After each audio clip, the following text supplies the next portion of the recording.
കോഴിക്കോട് നടക്കുന്ന SFI അഖിലേന്ത്യാ സമ്മേളനത്തിൽ ദേശീയ നേതൃത്വത്തെ ഇന്ന് തെരഞ്ഞെടുക്കും. ആദർശം സജിയും ശ്രീജൻ ഭട്ടാചാര്യയും അഖിലേന്ത്യാ ഭാരവാഹികൾ അയക്കും. ആദർശം സജി പ്രസിഡന്റും ശ്രീജൻ ഭട്ടാചാര്യ ജനറൽ സെക്രട്ടറിയും ആകാനാണ് സാധ്യത. ന്യൂസ് മലയാളം എക്സ്ക്ലൂസീവ് അനൽക സെയ്ദാണ് വിവരങ്ങൾ പങ്കുവയ്ക്കുന്നത്. അനൽക, SFI അഖിലേന്ത്യാ സമ്മേളനത്തിൽ പുതിയ ദേശീയ നേതൃത്വം രൂപം കൊള്ളുകയാണ്. അതിൽ നമുക്ക് ലഭിക്കുന്ന വിവരങ്ങൾ എന്തൊക്കെയാണിപ്പോൾ?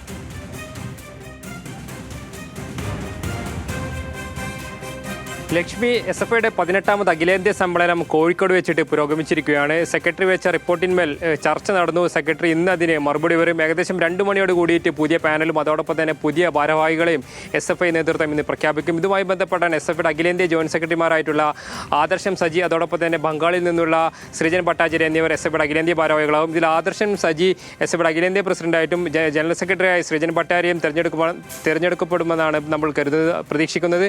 അതോടൊപ്പം തന്നെ SFIയുടെ സംസ്ഥാന സെക്രട്ടറി ആയിട്ടുള്ള PS സഞ്ജീവും സംസ്ഥാന പ്രസിഡന്റ് ശിവപ്രസാദും SFIയുടെ അഖിലേന്ത്യാ ഭാരവാഹികളായിട്ട് വരും. അതോടൊപ്പം തന്നെ കേരളത്തിൽ നിന്ന് 10ലധികം കേന്ദ്ര കമ്മിറ്റി അംഗങ്ങളുണ്ടാവും. ഇതുമായി ബന്ധപ്പെട്ട് കഴിഞ്ഞ കാലങ്ങളിലൊക്കെ തന്നെ ഈ ആദർശം സജി കൊല്ലം ജില്ലയിൽ CPM ജില്ലാ കമ്മിറ്റി അംഗം കൂടിയാണ്. ശ്രീജൻ ഭട്ടാചാര്യ CPMന്റെ വെസ്റ്റ് ബംഗാൾ സംസ്ഥാന കമ്മിറ്റി അംഗവുമാണ്. ഈ ആദർശം സജി കഴിഞ്ഞ് കുറച്ച് കാലങ്ങളായി ഡൽഹി കേന്ദ്രീകരിച്ചാണ് പ്രവർത്തിക്കുന്നത്. ഡൽഹിയുമായി ബന്ധപ്പെട്ട് അവിടെയുള്ള ക്യാമ്പസ് തെരഞ്ഞെടുപ്പുമായി ബന്ധപ്പെട്ട് അതോടൊപ്പം തന്നെ ഉത്തരേന്ത്യയിലെ SFIയുടെ പല സ്റ്റേറ്റുകളുടെയും അല്ലെങ്കിൽ ചാർജ് ഇത്തരത്തിൽ ആദർശം സജിക്കാണ്. കഴിഞ്ഞ കാലങ്ങളിലൊക്കെ തന്നെ ആദർശ് അവിടെ സജീവമായിട്ടുണ്ട്. 2022 മുതൽ SFIയുടെ അഖിലേന്ത്യാ ജോയിന്റ് സെക്രട്ടറിയാണ് ആദർശം സജി.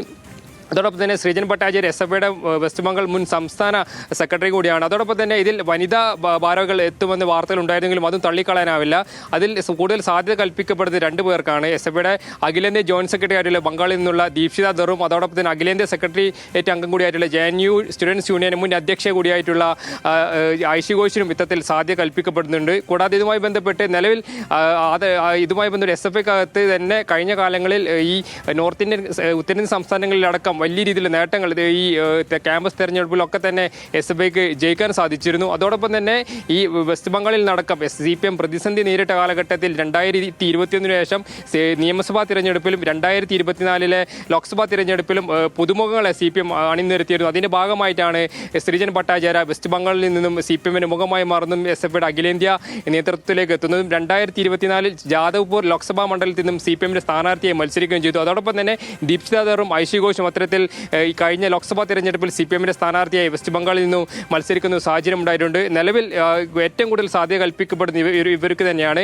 ഈ കഴിഞ്ഞ SFIയുടെ സംസ്ഥാന സമ്മേളനം തിരുവനന്തപുരം സംസ്ഥാന സമ്മേളനത്തിൽ SFIയുടെ ഭാരവാഹികളുടെ എണ്ണം കേരളത്തിൽ കൂട്ടിയിരുന്നു. അതുകൊണ്ട് തന്നെ കേരളത്തിൽ നിന്നും കൂടുതൽ അംഗങ്ങൾ കേന്ദ്ര കമ്മിറ്റിയിലേക്ക് എത്താനുള്ള സാധ്യതയുമുണ്ട്. കഴിഞ്ഞ കമ്മിറ്റി കാലയളവിൽ ഈ ആദർശം സജിയും അതോടൊപ്പം VP സാനും ഉൾപ്പെടെ 11 കേന്ദ്ര കമ്മിറ്റി അംഗങ്ങളാണ് കേരളത്തിൽ നിന്നും SFIയുടെ കേന്ദ്ര കമ്മിറ്റിയിലേക്ക് ഉണ്ടായിരുന്നത്. അപ്പോൾ ഇതിനുശേഷം എന്തായാലും ഈ പുതിയ കമ്മിറ്റി പ്രഖ്യാപിക്കുന്ന സമയത്ത് കേരളത്തിൽ നിന്നും കൂടുതൽ അംഗങ്ങൾ കേന്ദ്ര കമ്മിറ്റിയിലേക്ക് എത്താനുള്ള ഒരു സാധ്യതയും കാണുന്നുണ്ട്. അതോടൊപ്പം തന്നെ SFIയുടെ മറ്റ് ഈ കഴിഞ്ഞ കാലങ്ങളിൽ സ്വാധീനം വർദ്ധിച്ച സംസ്ഥാനങ്ങളിൽ ഗുജറാത്തിൽ നിന്നടക്കം സത്യേഷ് അടക്കം SFIയുടെ കേന്ദ്ര ഭാരവാഹികളാവുമെന്ന ഒരു കാര്യം കൂടി ഇപ്പോൾ നമുക്ക് ലഭിക്കുന്നുണ്ട്. ലക്ഷ്മി, അനൽക സെയ്ദ് MV ആണ് കോഴിക്കോട് നിന്ന് വിവരങ്ങൾ പങ്കുവച്ചത്.